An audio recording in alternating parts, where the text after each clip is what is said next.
안녕하십니까. 소금 전문가 박주용 이사입니다.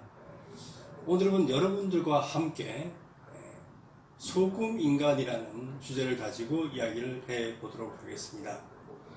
그 내용은 이 소금인간이라는 책자에 좀 자세히 기록이 되어 있는데요. 이 책의 내용을 조금 간추려서 말씀을 드릴까 합니다. 사람에 대한 정의를 할 때 여러 가지로 정의를 합니다. 생각을 한다 라는 것부터 시작을 해서 학습하는 사람이다 부터 시작을 해서 여러 가지 정의가 있을 수가 있는데, 저는 사람을 소금이라는 것을 가지고 한번 정의를 내려볼까 합니다. 그 정의를 들어가기 전에 먼저 우리가 살고 있는 이 땅, 이 지구라는 것을 한번 이렇게 보도록 하죠. 이 지구는 여러분이 알고 있다시피 바다가 있습니다. 바다가 있음으로 해서 다른 별하고 구별이 되는 거죠. 그래서 우리가 외계 행성들 중에서 사람이 살 수 있느냐 없느냐를 나누는 큰 기준으로 물이 있느냐 없느냐를 나눕니다. 쉽게 말하면 바다가 있느냐 없느냐를 가지고 나눈다는 얘기가 됩니다. 바다가 있다. 그러면은 생명체가 살 수 있구나. 그리고 사람도 살 수 있구나. 이렇게 판단을 한다는 것이죠. 바다가 바로 생명이 살 수 있느냐 없느냐를 결정을 합니다. 그러면은 그 바닷물은 무엇으로 구성이 되어져 있을까요? 알다시피 물로 구성이 되어 있습니다. 그런데 이 바닷물이 다른 물과 구별이 되는 가장 큰 특징은 소금이 들어있다는 것입니다. 바닷물 속에는 소금 성분이 3.4% 정도 들어있습니다. 근데 여러분이 잘 모르시겠지만 바다는 우리 전 지구의 71%를 덮고 있습니다. 쉽게 말하면 29% 정도가 땅이고 71% 정도가 물로, 바다로 되어져 있다는 얘기가 되겠죠. 그러면 그 바다의 평균 깊이는 얼마일까? 여기 자료에 나와 있는데요. 4,796m 이렇게 됩니다.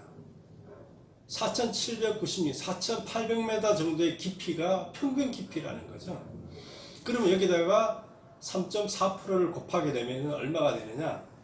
163m라는 수치가 나오게 됩니다. 쉽게 말하면 전체 바다에 163m의 소금이 쌓인다는 얘기죠. 상상이 가십니까? 163m라고 하는 높이가 얼마나 되시는지 짐작이 가세요? 아파트 한 층 높이가 3m라고 합니다. 그러면은 몇 층이 될까요? 3으로 나누기 시작을 하면 160m를 3으로 나누면은 3, 5, 15 넘죠? 그러니까 50층이 더 넘는다는 얘기가 되겠죠. 그죠? 그 정도 높이로 소금이 쌓인다는 얘기가 됩니다. 그럼 그거를 바다뿐만 아니라 육지적으로 다 펼쳐놓으면 얼마 되느냐? 한 115m 정도 나옵니다. 그런데 문제는 이 육지의 땅 속에도 수십조 억 톤의 소금이 땅 속에 묻혀져 있습니다. 그러니까 이걸 다 끄집어내서 계산을 하게 되면은 평균 지구 전체가 한 130m 정도 두께로 소금으로 덮이게 되는 거예요.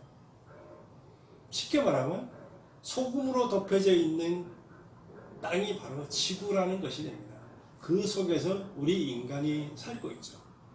그렇다 보니까 우리 인간은 소금에서부터 독립할 수가 없어요.